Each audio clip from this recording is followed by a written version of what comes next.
Bismillahirrahmanirrahim. Assalamualaikum warahmatullahi wabarakatuh. Halo guys, wilujeng wayah kieu. Apa kabar? Semoga sehat selalu ya. Hari ini saya Fikri Hakim bersama Pak Casim selaku dosen mata kuliah Bahasa Indonesia akan memaparkan materi mengenai paragraf. Seperti apa saja materinya? Ikuti video ini sampai tuntas. Setelah pada pertemuan sebelumnya kita membahas materi mengenai kata, mengenai kalimat efektif dan lain sebagainya, hari ini kita akan membahas materi mengenai paragraf. Apa itu paragraf? Paragraf adalah rangkaian atau susunan beberapa kalimat yang memiliki ide pokok atau gagasan yang sama. Nah, kalimat-kalimat tersebut saling berkaitan antara satu dengan yang lainnya. Yang menjadi kata kunci dari paragraf adalah beberapa kalimat. Jadi, dalam satu paragraf tidak mungkin hanya terdiri dari satu kalimat, harus terdiri sekurang-kurangnya 2 kalimat atau lebih. Penulisan awal paragraf biasanya dibuat menjorok untuk membedakan dengan baris-baris lainnya. Ada juga yang menulisnya dengan jeda antar baris satu ketukan. Nah, itu bergantung aturan atau bergantung kebutuhan kalian sebagai penulis. Selanjutnya kita masuk pada ciri-ciri paragraf. Ciri-ciri paragraf ada 5. Yang pertama, paragraf harus mengandung satu gagasan utama yang dijelaskan oleh beberapa gagasan atau pikiran penjelas. Nah, maksudnya seperti apa? Ya tadi, jadi dalam satu paragraf harus ada satu gagasan atau ide pokok yang kemudian ide pokok tersebut dikuatkan oleh gagasan-gagasan penjelas yang lain. Yang kedua, ciri paragraf adalah pikiran penjelas betul-betul mendukung gagasan utama. Jadi, antara gagasan pokok dan gagasan penjelas itu nyambung gitu kalau bahasa mudahnya. Jadi relevan. Kita menjelaskan sesuatu dalam gagasan penjelas menginduk pada gagasan pokok yang ada di awal atau di akhir, biasanya bergantung jenis paragraf. Kemudian yang ketiga ada gagasan utama dan penjelas dikemas dalam kalimat yang lugas dan efektif. Nah, untuk penjelasan yang ketiga ini saya rasa tidak perlu dijabarkan terlalu panjang karena kalian juga sudah mempelajari teori tentang kalimat efektif. Jadi paragraf yang baik itu tentu harus menggunakan kalimat yang efektif. Selanjutnya yang keempat dan kelima saya satukan saja, terdiri dari beberapa kalimat yang saling berkaitan. Kalimat yang satu berkait serasi dengan kalimat yang lain dalam sebuah paragraf. Nah, maksudnya apa? Jadi paragraf itu harus koheren dan kohesif. Kohesif dan koheren. Apa itu kohesif dan koheren? Kalimat-kalimat dalam paragraf harus berkait secara bentuk dan berkait secara makna.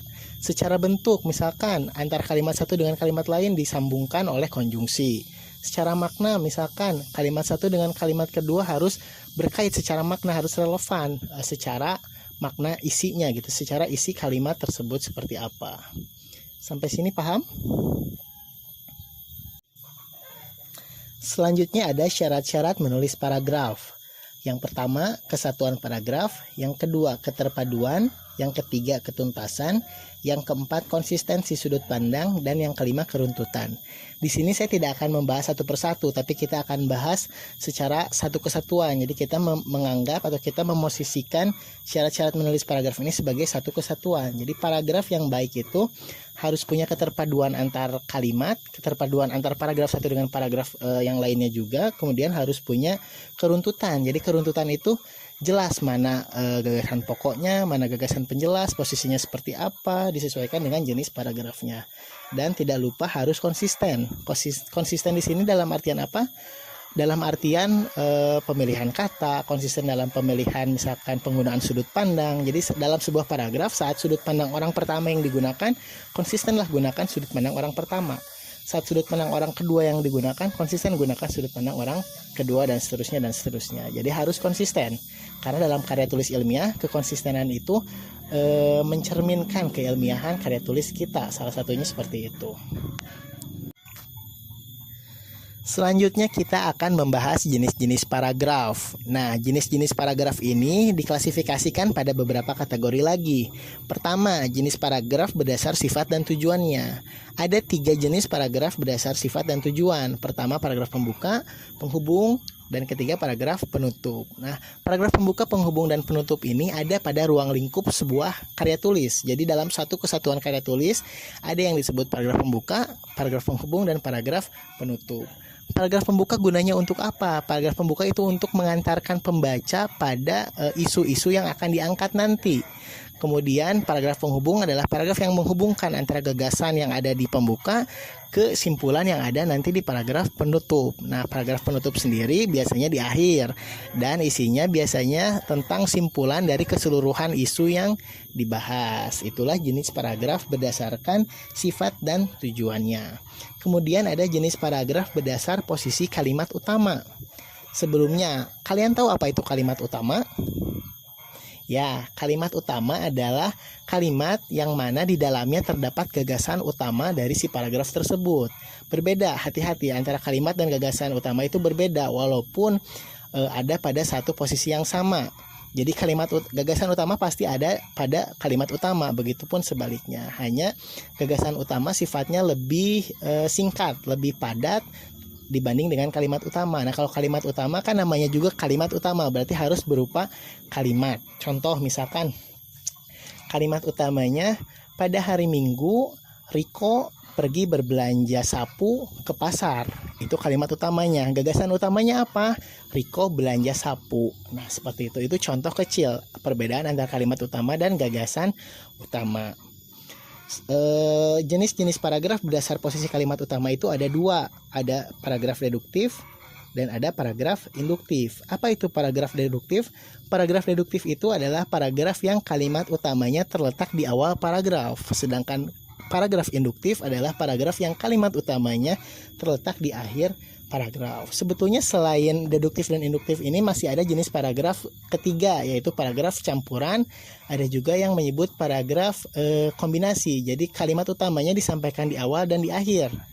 Gunanya untuk apa? Gunanya sebetulnya sebagai penegasan saja. Jadi kalimat utama setelah disampaikan di awal, di tengahnya ada kalimat penjelas, nah di akhir ditegaskan lagi kalimat utama yang sudah disampaikan di awal tadi. Seperti itu. Paham? Nah, selanjutnya ada jenis-jenis paragraf berdasarkan isi. Materi selanjutnya akan disampaikan oleh Pak Casim. Kepada Pak Casim, saya persilahkan. Terima kasih Pak Fikri sudah menyampaikan materi mengenai definisi paragraf, ciri-ciri paragraf, syarat-syarat menulis paragraf, dan jenis-jenis paragraf, diantaranya paragraf berdasarkan sifat dan tujuannya, paragraf berdasarkan kalimat utama. Saya akan melanjutkan materi yang disampaikan oleh Pak Fikri, yaitu mengenai jenis paragraf yang terakhir. Apa itu jenis paragraf yang terakhir yang akan disampaikan dalam video ini? Jenis-jenis paragraf yang terakhir yaitu paragraf berdasarkan isi. Apa itu paragraf berdasarkan isi? Kita akan bahas satu persatu. Yang pertama yaitu narasi. Apa itu narasi? Narasi sama halnya dengan cerita, ya. Jenis karangan yang menceritakan suatu pokok persoalan. Apa saja hal-hal yang perlu Anda ketahui atau perhatikan saat menulis karangan narasi? Yaitu cerita harus disampaikan secara kronologis. Kronologis artinya diceritakan secara runtut, tahap demi tahap, ya. Mengandung plot atau rangkaian peristiwa. Rangkaian peristiwa, satu peristiwa dengan peristiwa berikutnya dan seterusnya harus saling berhubungan, harus saling berkaitan dan relevan. Dan ada tokoh yang menceritakan. Tokoh ini baik manusia maupun bukan manusia. Bisa saja hewan yang diceritakan atau tokoh kejadian gunung meletus atau dan sebagainya. Nah, Anda coba lihat contoh di layar. Nah, di dalam contoh ini menceritakan tentang salah satu tokoh di Indonesia, yaitu Habibie. Anda sudah tidak asing lagi ya dengan Pak Habibie. Ini merupakan salah satu tokoh panutan di Indonesia dan sangat membanggakan. Di dalam contoh ini dijelaskan secara runtut, ya, dari mulai nama, siapa beliau, kemudian pekerjaannya apa atau pernah menjabat sebagai apa, terus lahir di mana, punya anak berapa, menikah kapan, istrinya siapa, dan bagaimana prinsipnya dan sebagainya. Nah, ini merupakan salah satu contoh dari narasi yang dicontohkan sebagai tokoh manusia. Yang kedua adalah deskripsi. Apa itu deskripsi? Nah, deskripsi adalah jenis karangan yang dibuat untuk menyampaikan gambaran secara objektif. Ingat ya, gambaran secara objektif. Objektif itu apa? Objektif itu harus apa adanya, sesuai dengan fakta, tidak dikurangi dan tidak juga melebih-lebihkan. Nah, dalam paragraf deskripsi juga memiliki pola pengembangan. Di sini ada 4 pola pengembangan, Anda bisa baca. Namun saya akan memberikan salah satu pola pengembangan deskripsi. Coba Anda lihat contoh di layar. Nah, saya memberikan salah satu contoh pola deskripsi fokus. Paragraf deskripsi fokus ini dapat digunakan untuk menjelaskan peristiwa, objek benda, atau manusia. Nah, dalam contoh di sini, ini menceritakan tentang suasana pagi di Taman Wisata Kaliurang. Seperti apa suasananya, bagaimana keadaannya, ada apa di Taman Wisata Kaliurang. Di sini dijelaskan. Peristiwa demi peristiwa. Oke, sudah Anda baca. Nah, fokus apa yang dibicarakan dalam contoh paragraf di atas atau yang Anda lihat? Fokus yang dibicarakan dalam paragraf tersebut adalah sebuah taman di tempat wisata di Kaliurang. Ingat, ini sedang menjelaskan tentang sebuah taman di tempat wisata di Kaliurang. Nah, ini fokusnya ya. Jadi ingat, ada satu fokus yang dibicarakan. Nah, dalam contoh pola deskripsi fokus juga, selain menggambarkan peristiwa, juga bisa digunakan untuk menjelaskan objek benda apapun yang ada di sekitar Anda, atau bisa juga manusia. Itulah paragraf deskripsi dengan pola deskripsi fokus. Anda paham? Jika tidak paham, silakan beri komentar di bawah.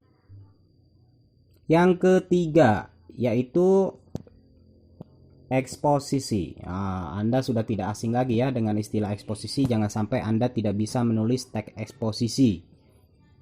Bahaya sekali. Tapi Anda belum terlambat. Kita akan belajar bersama-sama atau mengingat kembali apa yang dimaksud dengan paragraf eksposisi. Eksposisi adalah karangan yang dibuat untuk menerangkan suatu pokok persoalan yang dapat memperluas wawasan pembaca. Ingat, yang dapat memperluas wawasan pembaca. Berarti di dalamnya terdapat atau dilengkapi atau dipertegas dengan gambar data yang sebenarnya serta statistik yang jelas.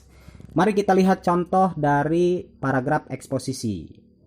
Nah, dalam paragraf eksposisi juga ini diklasifikasikan menjadi beberapa bagian. Tapi saya akan memberikan contoh kepada Anda mengenai eksposisi definisi, karena definisi ini paling umum digunakan dalam soal, penyampaian dan sebagainya. Nah, coba Anda lihat di sini contoh dari paragraf eksposisi definisi. Definisi itu apa? Ya. Definisi itu biasanya setiap orang bisa mendefinisikan sesuatu, apapun itu. Namun tidak boleh definisi tersebut hanya istilahnya Anda menghayal, mengarang tanpa logika atau tanpa pemikiran yang logis.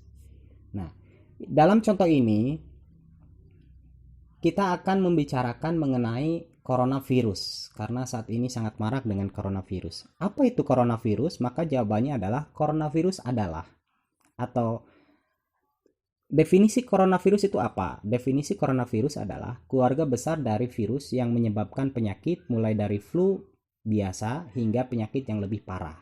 Nah, dalam contoh ini disebutkan atau kata kuncinya adalah, yaitu.